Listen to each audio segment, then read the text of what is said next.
কোনে শুকান মাছ নে শুকান কিবা মাংস বনাইছে ছি বাঘটো এনিৱেইজ গাইজ আজি নতুন প্ৰডাক্ট এটা আনিছোঁ মানে মুখখন খুলিব মন নাযায় বাঘ চ' গাইজ নতুন প্ৰডাক্ট এটা আনিছোঁ আপোনালোকৰ কাৰণে এইটো দেখিছেনে এইটো এনেকৈ সোমাই আছে গাড়ীৰ দৰ্জা প্ৰটেকশ্যন ভাই প্ৰটেকশ্যন ৰাবাৰ প্ৰটেকশ্যন এইটো ইয়াত লিখা আছে চব কুছ ইয়াত মই এমাজনৰ পৰা অৰ্ডাৰ কৰিছোঁ লিংকটো আপোনালোকক মই দি দিম আপোনালোকে নিজে কিনি ল'ব বেছি নহয় 200 কিমান টকা লৈছিলে মানে 300 টকাই ধৰি লওক দুখন দৰ্জাৰ কাৰণে আৰামছে 300 টকাত হৈ যায় এতিয়া মই এখন দৰ্জাত ফিটিং কৰি দিলোঁ দেই গাইছে মাটলটো তলত দেখিছে পৰি আছে মাটল দি অকণমান মাৰিব লাগিব মানে কেঁচি দি কাটিব পাৰি এয়া দেখিছে ফিটিং একদম স্নাগ ফিট একদম এতিয়া দেখিছে তললৈকে এখন দৰ্জাখন ক'ৰবাত খুলিলে ক'ৰবাত যদি ক'ৰবাত লোহাই চোহাই লাগে একো প্ৰব্লেম নাই এতিয়া বিন্দাছ একদম জুই এতিয়া এইটো এনেকৈ সোমাই আছে বাৰু যি কি নহওক দেখিবলৈ যদি বেয়া লাগে পিছত খুলি দিম 300 টকাহে বেছি টকাও নহয় ইমান টকাও নহয় বাৰু এতিয়া এইখন দৰ্জাত লগাওঁ নেক্সট এখন দৰ্জাত লগাম এতিয়া একদম ইজি ফিটিং আপোনালোকে চাই থাকিব চবচে প্ৰথমতে মেজাৰমেণ্টটো লৈ লওঁ চবচে প্ৰথমতে মেজাৰমেণ্টটো লৈ লওঁ ইয়াৰ পৰা কিমান লাগিব ইমানটো অকণমান চুটিকৈ কাটিব দেই গাইজ কেনেকৈ ইয়াত ভিতৰত লোহা থাকে ভিতৰত মেটেল চিট থাকে তো এনেকৈ কৰি এনেকৈ ধুনীয়াকৈ কেঁচি লৈ কাটি দিব পাৰিব ইমান বেছি হেভি পাৱাৰ কেঁচি নহয় মোৰ নৰ্মেল মাৰ্কেটত 20-30 টকীয়া কেঁচি যে পায় চাওক কাটি দিলোঁ ভিতৰত মেটেল আছে চাওক মেটেল চিট দেখিছে অঁ ভালকৈ দেখাম বাৰু একো নাই লগোৱা প্ৰচেছটো তেনেই ইজি দৰ্জাখন খুলিব প্ৰথমতে এইটো অলপ ভৰাব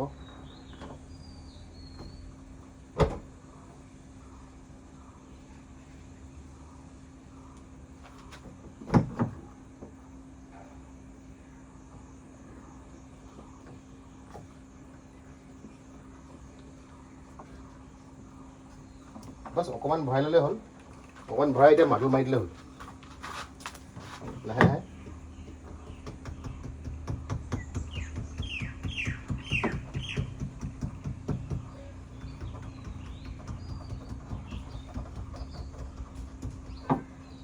কোনোবাই কিবা গৰু মাংস বনাইছে নে কি মাংস বনাইছে ধৰিবই পৰা নাই শুকান মাছে নে কি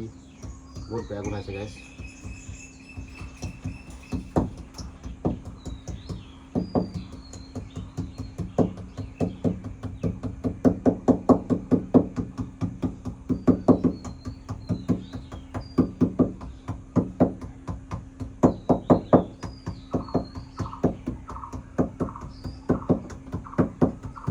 এনেই গেলা গৰম তাতে আকৌ এসব অশান্তি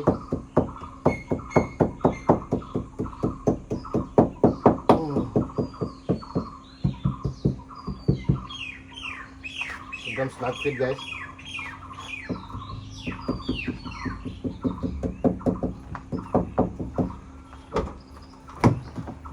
সেয়া চাওক একদম ধুনীয়াকৈ ফিটিং হৈ গ'ল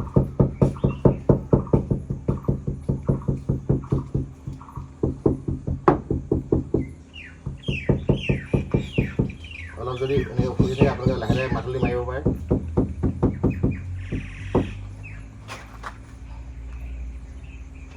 বাছ হৈ গ'ল চাওক মই দেখাই দিছোঁ এতিয়া তো এয়া চাওক দুখন দৰ্জাত হৈ গ'ল আৰামছে একদম টিপটপ হৈ গ'ল গাইজ টিপটপ মানে নকৈছোঁ আৰু এতিয়া চুকত লাগিলেও একো প্ৰব্লেম নাই ৰাবাৰ প্লাছ মেটেল দুটা প্ৰটেকশ্যন আছে মই গাড়ীখন যিহেতু চিলভাৰ কালাৰ ৰেপ কৰি থোৱা আছে চাওক এইটো চিলভাৰ কালাৰ ৰেপ কৰি থোৱা আছে কাৰণে এইটো ৰেপ এইবোৰ দেখিছেনে ফুলি আহিছে অলপ অলপ ৰেপ ফুলিব এইটো মানে ৰেপৰ এইটো উপায় নাই আৰু বেয়া গেলা গৰম বে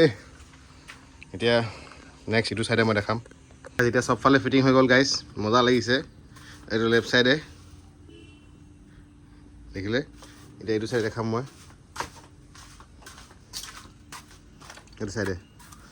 চাইডে ফিট হৈ গ'ল দূৰৰ পৰা দেখাম কেনেকুৱা লাগে ৰ'ব অলপ দূৰত যাওঁ চাওক দূৰৰ পৰা এনেকুৱা লাগে গাইজ একো ডিফাৰেঞ্চ নাই তেনেকৈ ধৰিব নোৱাৰে একেলগে চিলভাৰ কালাৰ গাড়ীত চিলভাৰ কালাৰ মই লগাইছোঁ যিহেতু মজা লাগিছে মুঠতে বেয়া লগা নাই মুঠতে 600 টকা নহয় গাইজ 300 টকাত মোক গোটেই 4খন দৰ্জা হৈ গ'ল বে চালিয়া বে মজা লাগিলে বে চাওক কিবা ডিফাৰেঞ্চ গম পাইছে জানো আপোনালোকে কিবা ডিফাৰেঞ্চ গম পাইছে? একো গম নাপায় ন? আৰু এইখন মোৰ হণ্ডা চিটি আজি ৰেষ্ট কৰিছে। কাইলৈ পৰহিলৈ মই ছাৰ্ভিচিং যাবৰ টাইম আহি গ'ল। মোৰ ব্ৰেজাৰখন খতৰা লাগিছে মুঠতে দেই গাইছ, খতৰা লাগিছে। পিছফালৰ পৰা এটা লুকছ ঝলক দেখাই দিওঁ।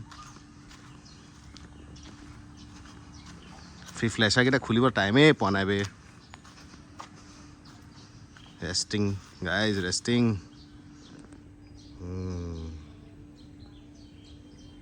চ' গাইজ কেনেকুৱা লাগিলে জনাব মোক ভিডিঅ'ত। আজিলৈ ইমানে, বাই বাই।